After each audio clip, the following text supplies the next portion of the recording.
नमस्कार साथियों, मैं हीरालाल प्रजापत आपके अपने YouTube चैनल सरकारी गुरुजी पर हार्दिक स्वागत और अभिनंदन करता हूं। आज की जो हमारी क्लास होगी वो मानसिक योग्यता की एक महत्वपूर्ण क्लास है और आज हम अध्ययन करेंगे श्रृंखला का। जो सीरीज़ होती है श्रृंखला निर्माण या सीरीज मेकिंग जो होते हैं, इसके पर्सन चाहे कोई भी कम्पिटिटिव एग्ज़ाम हो उसमें 1 या 2% 100% आते हैं। तो आज की जो हमारी क्लास होगी वो होगी श्रृंखला पर, जिसे इंग्लिश में कहते हैं सीरीज। श्रृंखला संबंधी जो भी सवाल आते हैं 3 प्रकार के आते हैं। इसमें पहली जो श्रृंखला होती है वो होती है संख्यात्मक श्रृंखला, जिसे इंग्लिश में कहते हैं न्यूमेरिकल सीरीज। दूसरी जो होती है उसे कहते हैं वर्णात्मक श्रृंखला, यानी अल्फ़ाबेटिकल जो सीरीज चलती है, ABCD के जो भी होते हैं ABCD इस प्रकार के समूह। और तीसरी जो होती है उसे कहते हैं संख्यात्मक व वर्णात्मक, यानी दोनों मिले हुए होते हैं मिश्रित श्रृंखला। और इसके अलावा इस वर्णात्मक श्रृंखला का एक रूप आता है, वो आता है समूह के रूप में भी आता है, 2-2 के समूह, 4-4 के समूह, उसका प्रयोग किया जाता है। तो आज हम जो अध्ययन करेंगे इस कक्षा में वो मुख्य रूप से अध्ययन करेंगे संख्यात्मक श्रृंखला यानी न्यूमेरिकल सीरीज के बारे में आज हम पढ़ेंगे। न्यूमेरिकल सीरीज जब भी हम हल करते हैं तो उसके लिए कोई विशेष सूत्र या ट्रिक नहीं होता है। उसको तो आप जैसे जैसे बार बार हल करने का प्रयास करोगे वैसे वैसे आपके ये सवाल हल होते जाएंगे और आपको ये अनुभव हो जाएगा कि इसके आगे की सीरीज़ किस प्रकार से बनेगी। लेकिन इस प्रकार की सीरीज़ को हल करने से पूर्व आपको कुछ विशेष बेसिक जानकारी होनी चाहिए, जिसके द्वारा आपके अधिकांश श्रृंखलाओं को आप हल कर सकते हो। तो वो बेसिक जानकारी में आपके मुख्य रूप से कुछ चीज़ों की जानकारी आपको होनी चाहिए, वो जो है वो निम्न प्रकार से है। तो संख्यात्मक श्रृंखला जब भी हल करो तो आपको कुछ गणितीय बेसिक जानकारी जो होनी चाहिए वो ज़रूरी है। सबसे पहला तो आता है आपके प्राकृत संख्या होती है, पूर्ण संख्या, भाज्य संख्या, अभाज्य संख्या, विषम संख्या, सम संख्या और घन संख्या। अधिकतर जो श्रृंखलाओं का निर्माण होता है इनके में से कोई भी संख्याओं का समूह होता है उससे निर्माण होता है। लेकिन जब भी इनको हल करते हैं तो उसमें मुख्य रूप से जो क्रिया की जाती है वो की जाती है भाजन, गुणा, घटाओ व योग। इन क्रियाओं के द्वारा आपके उनको हल किया जाता है। तो सबसे पहले आती है प्राकृत संख्या। प्राकृत संख्या वो संख्याओं का समुच्चय होता है जो 1 से प्रारंभ होता है और आपके अनंत तक चलता है। ऐसी संख्या के समूह को कहते हैं प्राकृत संख्या। और प्राकृत संख्याओं में जब आपके शून्य को भी सम्मिलित कर दिया जाता है तो वो कहलाती है पूर्ण संख्या। उसके बाद आता है भाज्य संख्या। भाज्य संख्या का मतलब है जिसमें स्वयं व 1 के अलावा अन्य संख्याओं का भी भाग जाता है, ऐसी संख्या को कहते हैं भाज्य संख्या। अभाज्य संख्या वो होती है जिसमें आपके केवल स्वयं और 1 के अलावा किसी भी प्रकार की कोई भी संख्या का भाग नहीं जाता, उन्हें अभाज्य संख्या कहते हैं। अब ये विशेष ध्यान रखना, जो श्रृंखला निर्माण होता है उसमें कई बार अभाज्य संख्याओं की श्रृंखला दे दी जाती है और उसके आगे पूछ लिया जाता है कौन सा अंक आएगा। अभी जब हम सवाल हल करेंगे तब आपको ये विशेष ध्यान रखना। भाज्य संख्या, अब इसमें एक ध्यान रखना, 1 जो है ना तो भाज्य संख्या है ना अभाज्य संख्या है। अब कई बार पूछा जाता है सबसे छोटी अभाज्य संख्या कौन सी है, तो सबसे छोटी अभाज्य संख्या कहलाती है 2। कौन सी है? 2। और उसके बाद पूछा जाता है सबसे छोटी भाज्य संख्या कौन सी है, तो वो है 4।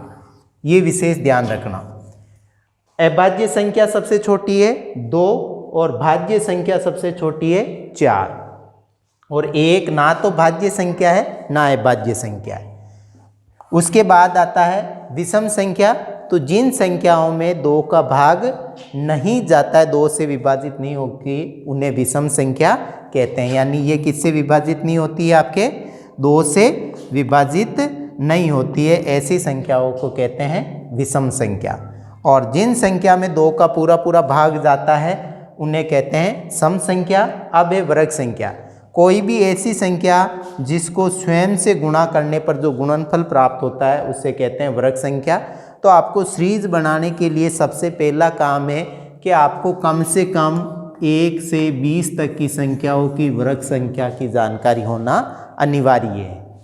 इनमें से संख्या निर्माण करते हैं तो वर्ग संख्या सबसे ज़्यादा काम में आती है। इनसे या तो वर्ग संख्या लिख के 1 घटा दिया जाता है या जोड़ दिया जाता है, इस प्रकार से संख्याओं का निर्माण किया जाता है। तो आपको विशेष रूप से संख्या निर्माण यदि संख्या की करनी है तो 1 से 20 तक की वर्ग संख्या और आपके घन संख्या की जानकारी होनी चाहिए। घन संख्या कहते हैं किसी भी संख्या को 3 बार गुणा किया जाता है, उसे कहते हैं घन संख्या। तो आपको 1 से 20 तक की संख्याओं की वर्ग संख्या और घन संख्या 100% आपको ध्यान रखना अनिवार्य है, तभी आप संख्या निर्माण कर सकते हो। अब हमें कुछ संख्याओं की किस प्रकार से संख्या आती है उसके बारे में हम देखते हैं, लेकिन संख्या संबंधी जानकारी आपको इन चीज़ों की होना अनिवार्य है, तभी जाकर आप संख्या निर्माण संबंधी सवालों को हल कर सकते हो। वैसे तो संख्या निर्माण करने के लिए आपको कोई विशेष नियम नहीं है, लेकिन कुछ चीज़ें जैसे समांतर श्रेणी की संख्या है या गुणोत्तर श्रेणी की संख्या है या प्राकृत संख्याओं का योगफल ज्ञात करना है, उसमें कुछ सूत्र काम में आते हैं। तो मैं 2-3 सवाल सूत्र संबंधी हल करवा देता हूँ, उसके बाद आपको विभिन्न प्रकार की संख्याओं का अभ्यास कराएंगे। तो सबसे पहले आती है समांतर श्रेणी।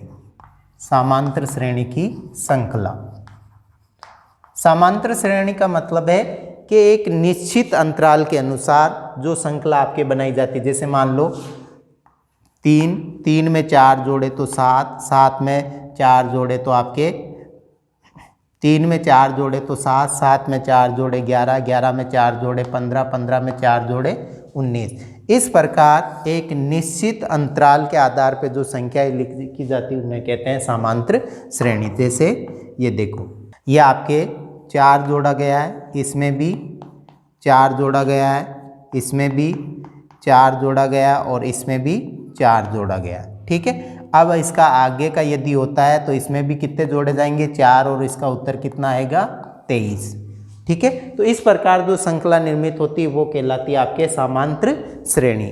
अब समांतर श्रेणी की जो अधिकांश संख्या आती है तो उसमें क्या किया जाता है, आपको 2 या 4 अंक लिखने के बाद क्या किया जाता है? 2 या 4 अंक लिखने के बाद आपको आगे डॉट डॉट करके लिख दिया जाएगा कि आपके 20वां या 30वां पद कौन सा होगा।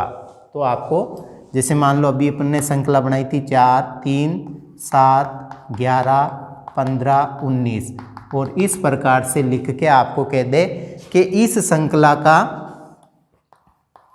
20वां पद कौन सा होगा।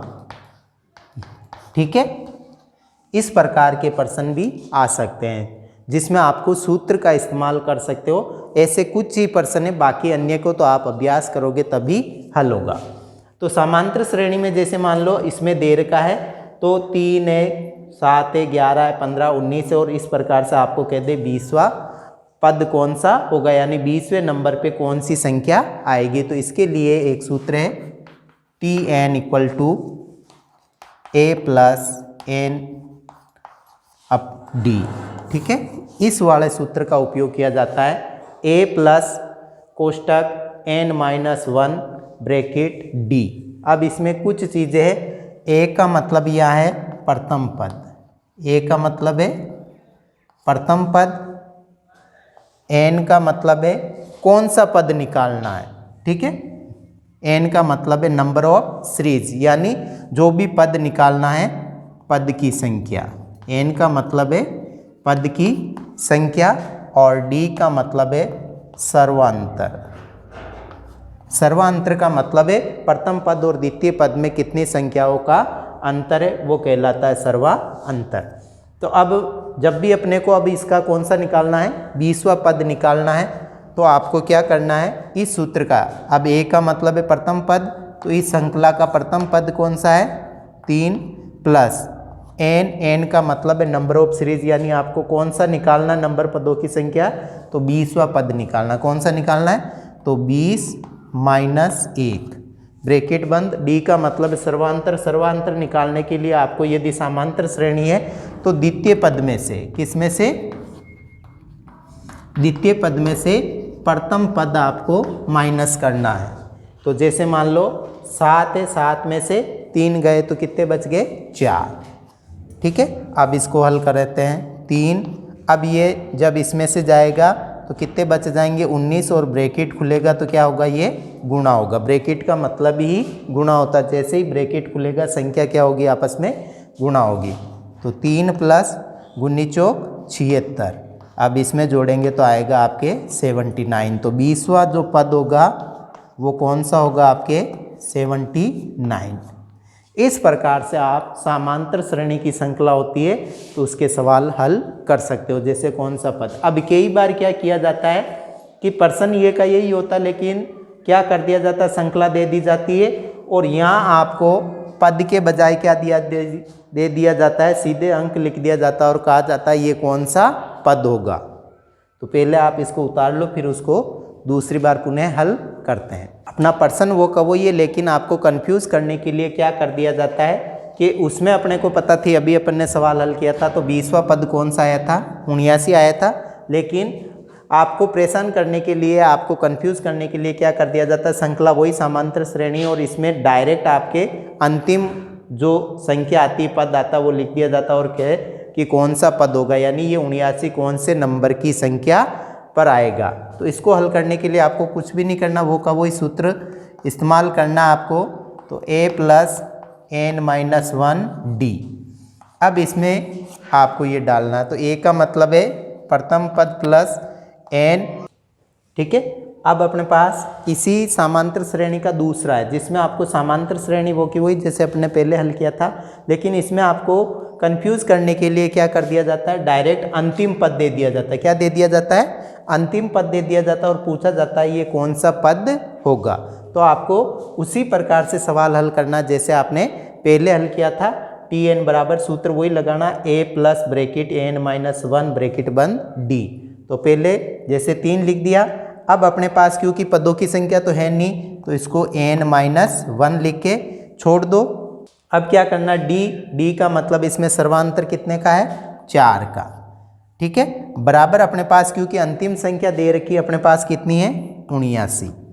ठीक है, ये एक तरह का आपके पास क्या बन जाएगा, समीकरण। क्या बन जाएगा, समीकरण के रूप में संख्या आ जाती है जिसमें आपके कोई भी अचर राशि जो होती है उसका मान हमें निकालना पड़ता है। अब इसको हल करने का क्या है, देखो 3, जब कोई संख्या अपने पास नहीं होती और ब्रैकेट से बाहर संख्या होती है तो उससे क्या किया जाता है, गुणा किया जाता है। तो पहले 4 को n से गुणा करेंगे तो क्या आएगा, 4n माइनस 1 को 4 से करेंगे तो 4 का 4 बराबर अपने पास क्या आ गया, 79। ठीक है, अब आपको कुछ भी नहीं करना है क्योंकि समीकरण को हल करते हैं तो क्या किया जाता है, पक्षांतरण किया जाता है। क्या किया जाता है, पक्षांतरण। जब आप गणित में पढ़ोगे तो आपको समझ में आ जाएगा बीजगणित में पक्षांतरण कैसे करते हैं और समीकरण कैसे हल करते हैं। तो अभी आप इस आधार पे, तो पक्षांतरण सबसे पहले उस राशि का किया जाता है जो चर राशि होती है जिसका मान हमें ज्ञात करना होता है। तो सबसे पहले आपको 4n को बाहर निकालना। किसको निकालना है, 4n। जब भी समीकरण हल करते हैं उसके 2 भाग होते हैं, ये आपका कहलाता है बायां भाग और ये कहलाता है दायां भाग। तो ये तो हो गया, इसको बांध लिया बराबर का चिन्ह, और ये वाली संख्या तो यही होगी 79। अब जो पीछे बची हुई संख्या उनको बराबर से उधर ले जाना पड़ेगा, यानी बाएं भाग से दाएं भाग की ओर ले जाना पड़ेगा। तो जो प्लस और माइनस के होते हैं वो चिन्ह बदल जाते हैं। तो अब जैसे 3 प्लस का है तो उधर जाएगा तो किसका हो जाएगा, माइनस का, और ये 4 उधर जाएगा तो किसका हो जाएगा, प्लस का। यहाँ तक हो गया, ये कहलाता है पक्षांतरण करना। अब उसके बाद n बराबर, अब देखो ये प्लस का और ये प्लस का ये दोनों जुड़ जाएंगे तो कितने हो जाएंगे, 83 माइनस 3। अब 4n बराबर बच गया आपके पास 80। कितने बच गए, 80। अब जब भी चिन्ह क्या होते हैं, जब भी पक्षांतरण करते हैं तो प्लस का तो किस में बदल जाता है, माइनस में। माइनस है तो वो किस में बदल जाता है, प्लस में। गुणा है तो वो बदल जाता है भाग में, और भाग है तो वो बदल जाता है गुणा में। तो यहाँ पास पास का बातें जब मल्टीप्लाई होते तब होते हैं। तो ये गुणा हो रखा है, इसका मतलब जब भी इसको हल करेंगे तो ये जो अपना था 4n बराबर 80 आया। तो इस n को हम बाहर निकालेंगे तो ये 80 तो हो जाएगा ऊपर और 4 नीचे चला जाएगा। तो आपने कितना आया 20वां पद। कौन सा पद आया 20वां पद आएगा। आपने जैसे पहले सवाल हल किया उसी अकॉर्डिंग आपको हल करना है। ठीक है, तो ये कहलाती है समांतर श्रेणी। निर्माण में अब दूसरा आता है प्राकृत संख्या का योगफल। प्राकृत संख्या का योगफल आपको जैसे मान लो कह दिया जाता है, कई बार ऐसा मेंटल एबिलिटी में सवाल भी आते हैं कि 1 से 20 तक की संख्या का योगफल कितना होगा। 1 से 20 तक की संख्या का योगफल क्या होगा। अब जैसे छोटी संख्या होती, जैसे अपने को मान लो कह दिया जाए 1 से 10 तक का कितना होगा, तो छोटी संख्या होती है तो हम जोड़ लेते हैं कि भाई इनको फटाफट जोड़ा हल कर लेंगे। अब जैसे मान लो यहाँ 1 से 20 लिख रखा और कह दे 1 से 1000 तक की संख्या का योगफल कितना होगा, तो हमें समस्या हो जाती। तो इस प्रकार की जब भी प्राकृत संख्या का योगफल हम ज्ञात करते हैं तो एक सूत्र काम में लेते हैं। उस सूत्र को करते हैं n+1/2। जब भी प्राकृत संख्या का हमें योगफल निकालना होता है इस सूत्र का प्रयोग करते हैं n+1/2। n का मतलब है अंतिम नंबर। n का मतलब क्या है अंतिम नंबर या अंतिम संख्या। जैसे अपने को जैसे हल करना है कह देते हैं 1 से 20 तक की, तो इसका अंतिम नंबर कौन सा हुआ 20। अब इसमें लिखो तो 20 + 1/2, तो ये आ जाएगा 20। जैसे ही कोष्टक खुलेगा तो क्या होगा गुणा होगा और ये कितने हो जाएंगे 21। अब 2 से भाग करना है तो 2 को इससे काटेंगे तो कितना आ जाएगा 10। अब इन दोनों को मल्टीप्लाई करेंगे तो 21 दाए 210। तो आपके 1 से 20 तक की संख्या का योगफल कितना होगा 210। छोटी संख्या का ऐसे हो जाता। अब आपको क्या किया जाता है कि एक तो ये हो गया।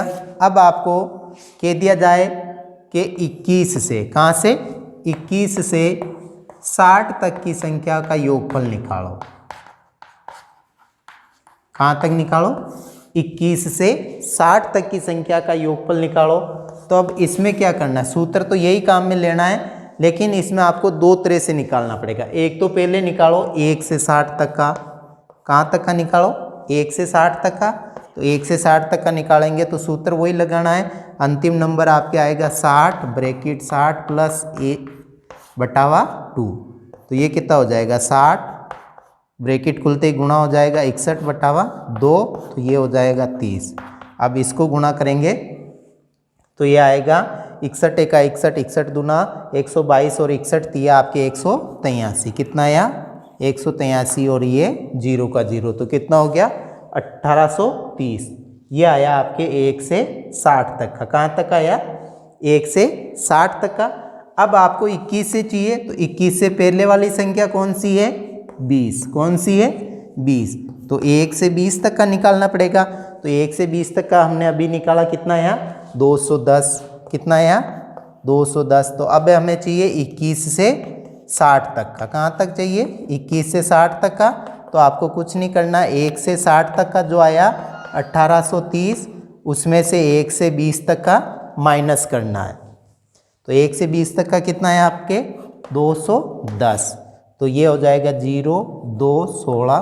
तो कितना आएगा आपके 21 से 60 तक का कितना आएगा।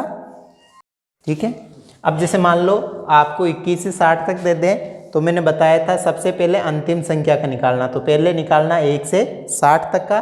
तो ये जब भी सूत्र वही काम में लेना है तो अंतिम नंबर अपना 60, तो 60 ब्रैकेट 60 + 1/2। तो अब बराबर करके जब हल करेंगे तो ये हो जाएगा 60 तो ही है, इन दोनों को जोड़ देंगे तो 61 और कोष्ठक खुलते क्या हो जाएगा गुणा। अब 2 का 30 में भाग लगाएंगे तो कितना आ जाएगा 60 में लगाएंगे तो 30 और 30 को 61 से गुणा करना है। तो 61 × 61, 61 दूना 122, 61 तिया 183, यानी 1830 आएंगे। कितना आएंगे 1830। अब इसी प्रकार आपको इसका अंतिम नंबर लेना है। किसका लेना है अंतिम। तो 21 तो इसमें शामिल है, तो इससे पहले वाला अंक कौन सा हुआ 20। तो आपको 1 से 20 तक निकालना है। तो 1 से 20 तक अभी हमने निकाली थी, कितना आया 210। ये तो चलो अभी निकाला इसलिए इसका हम वो संख्या ले लेंगे, बाकी नहीं होता तो आपको अंतिम नंबर से पुनः निकालना है। अब 21 से 60 तक निकालनी है तो इसमें क्या करना है, 1 से 60 तक संख्या का योगफल लिखना है, फिर 1 से 20 तक की संख्याओं का योगफल लिखना है और उनको क्या कर देना है, माइनस कर देना है। तो वो आपके नंबर आ जाएंगे। जब 1830 में से 210 माइनस करेंगे तो 21 से 60 तक की संख्याओं का योग आ जाएगा, वो होगा आपके 1620। तो इस प्रकार से हम प्राकृत संख्याओं का योगफल ज्ञात कर सकते हैं। और ये इस सूत्र का विशेष ध्यान रखना, n ब्रैकेट n + 1/2। अब आता है गुणोत्तर श्रृंखला। गुणोत्तर श्रृंखला का मतलब है मल्टीप्लाई सीरीज, यानी जिसमें गुणा किया जाता है। जैसे 3 को 3 से गुणा किया, 6 से फिर गुणा किया, 3 इसको कितनी बार किया, 3 का 3, फिर इसको इस प्रकार से गुणा करते हैं 2 बार। तो इस प्रकार जो श्रृंखला चलती है हमें उन्हें कहते हैं गुणोत्तर श्रेणी। क्या कहते हैं, 3, 6, 9, 12 इस प्रकार से जो श्रृंखलाएं चलती, जो गुणा होते हुए चलती। कैसे, वो देखो, जैसे 5 को 3 से 2 से करते, किससे करते, 2 से। 10 को 2 से किया तो 20 को 2 से किया तो 40। ऐसे इसको गुणा 2, इसको भी गुणा 2 और इसको भी गुणा 2 और इसको भी इस प्रकार से हल करते हैं तो कितना आ जाएगा आपके 80। तो इस प्रकार की जो श्रृंखला होती है जिसमें गुणा होते हुए चलता है वो कहलाती है गुणोत्तर श्रेणी। अब गुणोत्तर श्रेणी में आपको हल करने के लिए पहले जो हमने हल किया था वो किया था आपके समांतर श्रेणी का। अब गुणोत्तर श्रेणी में हल करते हैं तो इस प्रकार से जो श्रृंखलाएं चलती है उस श्रृंखला के लिए कुछ सूत्र आपको संख्या देखकर आपको इस प्रकार से आगे कर देते हैं कि इसका 10वां पद कौन सा होगा या 20वां पद कौन सा होगा, कुछ भी आ जाता है। तो इसके लिए एक है, वो है a × r की पावर n-1। ये वाला सूत्र आपके काम में लिया जाता है, a × r की पावर n-1।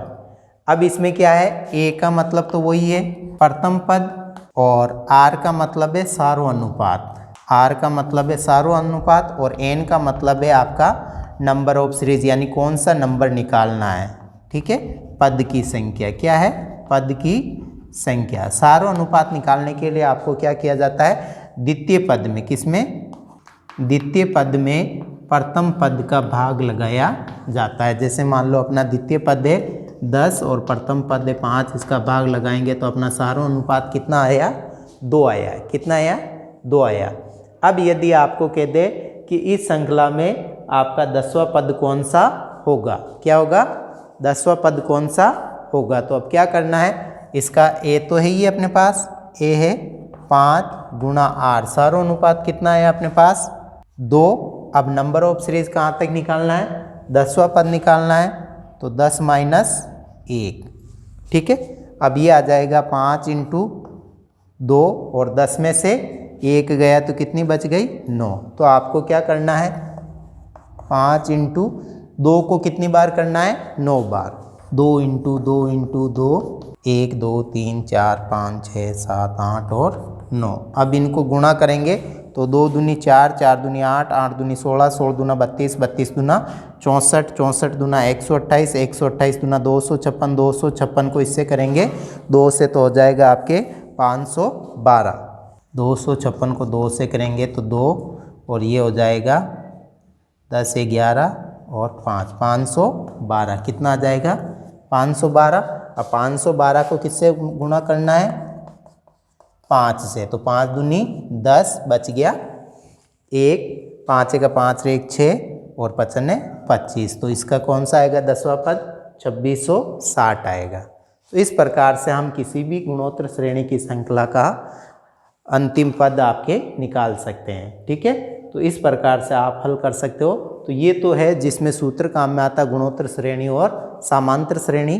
अब कुछ श्रृंखलाएं ऐसी होती जिसमें किसी सूत्र का प्रयोग नहीं किया जाता, केवल आपको उन श्रृंखलाओं को देखकर अगला पद निकालना होता है। ऐसी श्रृंखलाएं हम हल करने का प्रयास करते हैं और उसमें अधिकतर जो मैंने जो अपनी ये क्लास प्रारंभ हुई उससे पहले बताया था, प्राकृत पूर्ण संख्या, सम संख्या, विभाज्य संख्या, अभाज्य संख्या और आपके सम, विषम और वर्ग संख्या और घन संख्या, तो उनका विशेष ध्यान रखना होता है। अब हम ये है न्यूमेरिकल श्रृंखलाएं, यानी संख्यात्मक श्रृंखला। इसमें सारे आपको जब बार बार हल करोगे तो आपको कुछ प्रयास हो जाएगा कि हमें किस प्रकार से हल करनी है। लेकिन इनको हल करने के लिए जो प्रारंभ में मैंने बताया था उन संख्या की जानकारी होनी चाहिए। तो अब हम पहले नंबर 1 लेते हैं। जैसे इसमें कितने लिख रखा है, 1 है, 4 है, 9 है और 16 है और आगे इस प्रकार से दे रखा है।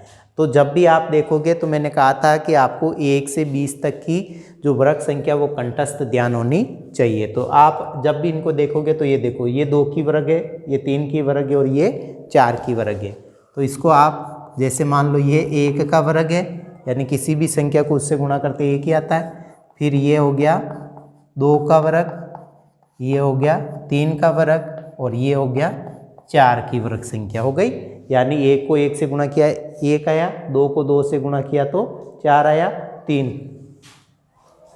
3 को 3 से, यानी इसका मतलब है 3 × 3, ये कहलाती वर्ग संख्या।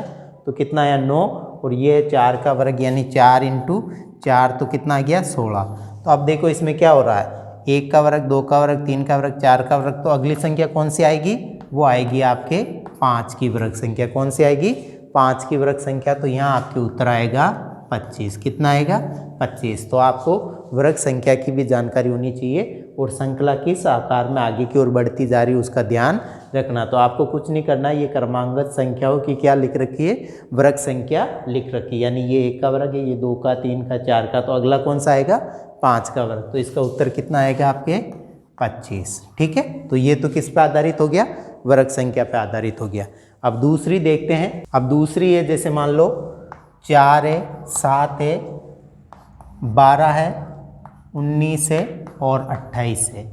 तो इस प्रकार की जब संख्याएं होती है, अब इसमें आपके वर्ग संख्या तो है नहीं, कोई भी नहीं है। जब ऐसा कुछ भी नहीं होता तो पहले उसको क्या करो, एक दूसरे पद में अंतर देखो, कितना कितने का अंतर है। सबसे पहले कोई भी संख्या हल करो तो आपको इनका अंतर देख कर, सबसे पहले अंतर देखना है। अंतर के अनुसार आपको जानकारी हो जाएगी कि इसमें क्या हो रहा है। तो जैसे मान लो इसमें कितने का अंतर है, कितने का अंतर है 3 का। इसमें कितने का अंतर है, यह 7 और 12 में 5 का अंतर। इसमें कितने का अंतर है, इसमें आपके 7 का अंतर है। तो इसमें कितने का अंतर है, 9 का अंतर है। ठीक है, तो ये देखो 4 में 3 जोड़े तो कितने हुए 7, 7 में 5 जोड़े 12, 12 में 7 जोड़े 19, 19 में 9 जोड़े तो 28। तो अब आपके अंतर क्या होता जा रहा है, ये देखो, यानी 3, 5, 7, 9, यानी प्रत्येक अगले अंक में 2 का अंतर बढ़ता जा रहा है। तो आगे का जो आएगा वो अंक कितना आएगा, +11 होगा। और +11 जब इसमें जोड़ेंगे तो आपके कितने उत्तर आएंगे, 39 उत्तर आएंगे। कितना आएंगे, 39। इस प्रकार आप जब बार बार इनका प्रयास करोगे तो ऐसी श्रृंखलाएं हल हो जाएगी। तो इसका उत्तर कितना आएगा आपके 39। ठीक है, इसी प्रकार से हम अगली संख्या लेते हैं। अब इसमें देखो पीछे या तो आपके 2 चिन्ह दे रखे होंगे या ऐसी श्रृंखला हो जिसमें कुछ संख्याएं डबल दे रखी होती। क्या दे रखी होती, डबल। तो जैसे ही डबल संख्या है आपको ये जानकारी हो जानी चाहिए वो एक मिश्रित श्रृंखला है। कैसी श्रृंखला है, मिश्रित श्रृंखला है और उसमें 2 श्रृंखलाएं समान रूप से चल रही है। अब देखो क्या हो गया, इसको कैसे हल करते हैं, 1,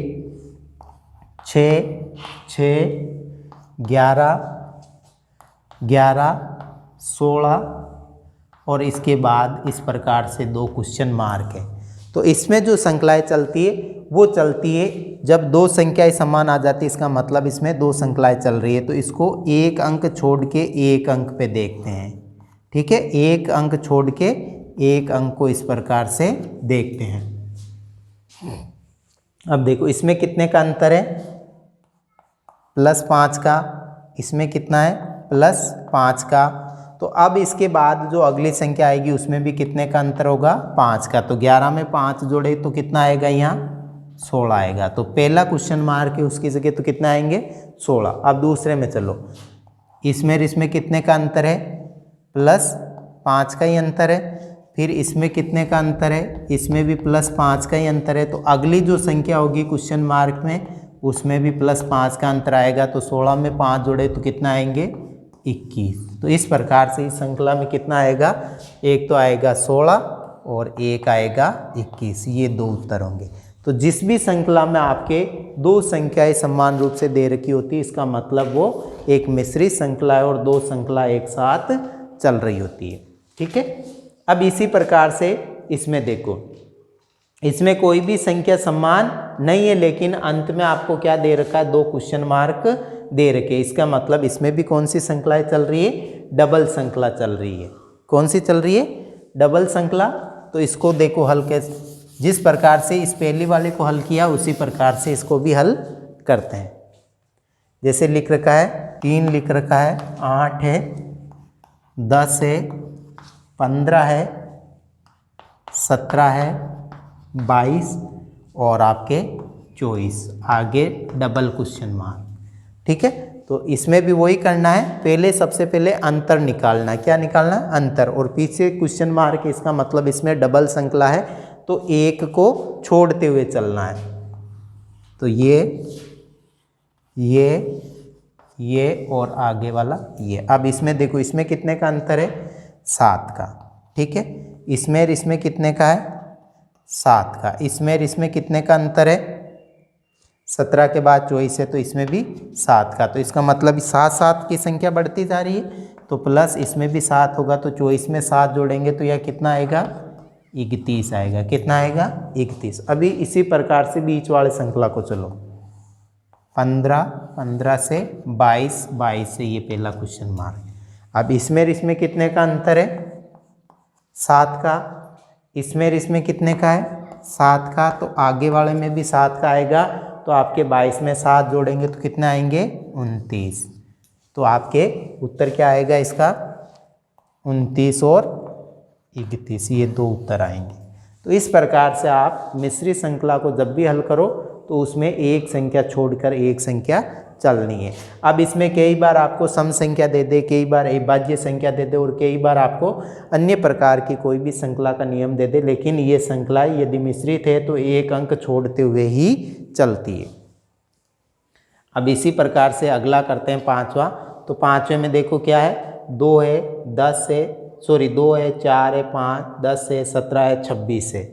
क्या दे रखा है, 2 है, 5 है, 10 है, 17 है, 26 है। ठीक है, अब इसमें देखो आपके, क्योंकि संख्या बड़ी बड़ी होती जा रही है, इसका मतलब इसमें, और दूसरी बात, इसको आप गौर से देखोगे तो कुछ ना कुछ नियम ध्यान दिखाई दे रहा होगा आपको। जैसे मान लो ये है, तो इसमें क्या कर रखा है, 1 का स्क्वायर करके उसी संख्या में 1 जोड़ा गया है। इसी प्रकार से इसमें क्या होगा, 2 का स्क्वायर करके 1 जोड़ा गया है।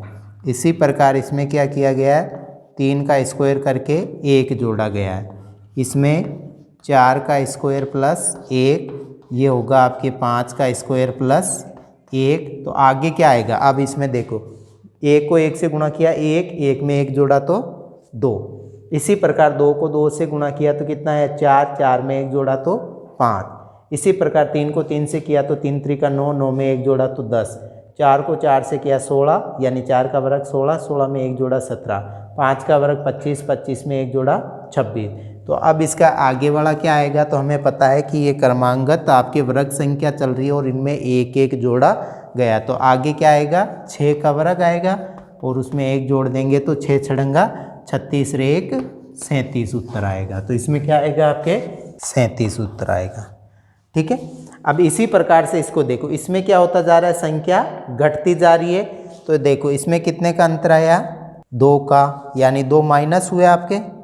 फिर इधर चलो, इसमें कितने माइनस हुए, 4। इसमें वापस कितने माइनस हुए, 2। इसमें कितने माइनस हुए, 4। तो ये देखो, पहले 2 माइनस होते, फिर 4, फिर 2 माइनस होते, फिर 4। तो अब किसकी बारी आएगी, 2 की बारी आएगी। तो इसमें वापस 2 माइनस होंगे तो कितना आ जाएंगे, 22 उत्तर आ जाएंगे। ठीक है, अब इसी प्रकार से इसको देखो, 0 है, 7 है, 26 है, 63 है। तो मैंने कहा था आपको जब भी इस प्रकार की संख्या हल करते हैं तो आपको वर्ग और घनमूल की संख्या का विशेष ध्यान रखना होता है। तो अब जैसे मान लो इसमें आपके देर का है, 0 है, 7 है, 26 है, 63 है, और आगे इस प्रकार देर का। अब देखो, सबसे पहले जब आप, ये सवाल है वो आधारित है घन पर। किस पे आधारित है, घन कहते किसी भी संख्या को 3 बार गुणा करते। जैसे 2 का घन 3, इसका मतलब 2 इंटू 2 इंटू 2। तो 2 दूनी 4, 4 दूनी 8। तो 2 की घन संख्या कितनी है, 8। तो इसी प्रकार से अब इसको देखो, ये 1 की घन संख्या माइनस 1 कम कर रखा है। इसमें देखो ये 2 की घन संख्या माइनस 1, यानी 2 को 3 बार से गुणा किया, 2 इंटू 2 इंटू 2 इंटू, तो 2 दूनी 4, 4 दूनी 8, 8 में से 1 गया तो 7। इसी प्रकार से ये है 3 की घन संख्या माइनस 1, 3 को 3 बार गुणा करो, 3 ने का 3, 3 त्रिका 9, 9 30, 27, 27 में से 1 गया तो 26। इसी प्रकार ये है 4 की घन संख्या, उसमें से 1 कम हो रखा है, 4 चौक 16, 16 चौक 64, 64 में से 1 गया तो 63। अब देखो आगे क्रमांगत घन संख्या चल रही है, तो आगे कौन सी घन संख्या आएगी? 5वीं। तो 5 का घन माइनस 1, तो 5 को करेंगे तो 55 25, 25 पंजे 125, 125 में से 1 गया तो कितना उत्तर आएगा? 124। तो इस प्रकार से इसका उत्तर आएगा आपके 124। तो इस प्रकार जब आप विभिन्न प्रकार की श्रृंखलाओं का बार बार अभ्यास करोगे तो वो आसानी से हल हो जाएगी। ठीक है, ठीक है। अब ये और कुछ श्रृंखलाएं हैं जिसमें आपके सारे नियम फॉलो हो जाएंगे। तो पहले जो हमने देखी थी वो और ये श्रृंखलाएं हैं, तो इस बेस पे आप किसी भी प्रकार की श्रृंखला को हल कर सकते हो। अब जैसे अपने पास पहला सवाल है 4, 6, 10, 16 और 24। तो इसमें देखो क्या है, 4 है, 6 है, 10 है, 16 है और 24 है। ठीक है, तो मैंने कहा था जब भी कोई श्रृंखला हल करो पहले उसका अंतर देख लिया करो। तो इसका अंतर कितने का आया? 2 जुड़ रखा है, इसमें कितने जुड़ रखे? 4, इसमें कितने जुड़ रखे? 6, इसमें कितने जोड़े जब 24 आया? 8। तो अब देखो अगला अंक क्या होगा? तो हम देख सकते हैं कि ये क्या हो रही है, क्रमांगत संख्याएं 2 2 बढ़ती जा रही है। तो अगले में जैसे इसमें 2 जोड़ा, 4 जोड़ा, 6 जोड़ा, 8 जोड़ा, तो इसमें कितने जोड़ने पड़ेंगे? 10। और 24 में 10 जोड़ेंगे तो कितना आएगा उत्तर अपना? 34 आएगा। कितना आएगा? इसका उत्तर आएगा 34। ठीक है, अब इसको देखो, इसमें क्या कर दिया इन्होंने? बीच में क्वेश्चन मार्क लगा दिया। आपने कहाँ लगा दिया? बीच में। जैसे मान लो कितना लिख रखा है, 5 है, 10 है, 17 है, क्वेश्चन मार्क 37 और 50। ठीक है, अब इसमें भी अंतर देखते चलो। तो इसमें कितने का अंतर है? 5 का। इसमें कितने का अंतर है? 7 का। तो अब अपने केवल 2 ही हल किया और इसका मतलब इसमें कितनी कितनी बढ़ती जा रही? 2 2। तो जब इसमें हम 2 बढ़ा के देखते हैं, 9 करते, क्या करते हैं? 9। तो जब इसमें 9 जोड़ेंगे तो कितना आएगा आपके? 26। 26 आया। लेकिन अब भी अपनी श्रृंखला पूरी नहीं हुई। क्या ये नियम सही है या नहीं है? इसके लिए आपको आगे तक चलना पड़ेगा। अब जैसे यहाँ 9 जोड़ा तो कितना है अपना? 26। तो इसका मतलब ये 2 2 बढ़ती जा रही, तो इसमें कितने जुड़ेंगे? 11। तो 26 में यदि हम 11 जोड़ते तो कितना आते? 37। इसका मतलब अपना ये श्रृंखला सही है। और इसमें कितने जोड़ेंगे? 13 जोड़ेंगे तो कितने? 50। तो इसका मतलब अपनी श्रृंखला सही चलती आ रही है। इसमें उत्तर कितना आएगा आपका? 26 उत्तर आएगा। कितना आएगा? 26। अब इसको देखो, ये श्रृंखला आपको गुणोत्तर श्रेणी की श्रृंखला है। कैसी श्रृंखला है? गुणोत्तर श्रेणी की। अब इसको अच्छी तरह से पहले कोई भी श्रृंखला है तो उसको गौर से 1 या 2 बार देखो कि उसमें किस नियम का फॉलो हो रहा है। अब इसमें देखो क्या कर रखा है, इसके आप ढंग से देखोगे तो 3 दूनी 6, 6 3 18, पहला 2 बार गुणा हो रखा, फिर 3 बार। इसी प्रकार इसको देखोगे तो पहला 2 बार फिर 3 बार, इसी प्रकार ये 2 बार 3 बार। तो पहले तो देखो गुणा 2 हुआ, फिर ये गुणा 3 हुआ, तो कितना हो गया? 2 तिया 6, 6 तिया 18। इसी प्रकार इसमें देखो ये 3 3 के जोड़े हैं, पहले 2 से गुणा हो रखा है, फिर 3 से गुणा हो रखा है। इसी प्रकार से ये पहले 2 से गुणा हुआ, 27 दूना 54, और 54 को पुनः 3 से गुणा किया तो कितना आया? 162। ठीक है, अब देखो कि इनमें क्या चल रहा है? 3 9 27, ये किस किस के जोड़े चल रहे? 3 का जोड़ा चल रहा है, ये 9 का 27 का। तो इसमें क्या हो रहा? 3 त्रिका 9, 9 ती 27, 27 तिया 81। तो अपने को केवल एक ही अंक पूछा है, तो यहाँ कितना आएगा आपका? 81 उत्तर आएंगे। कितना आएंगे?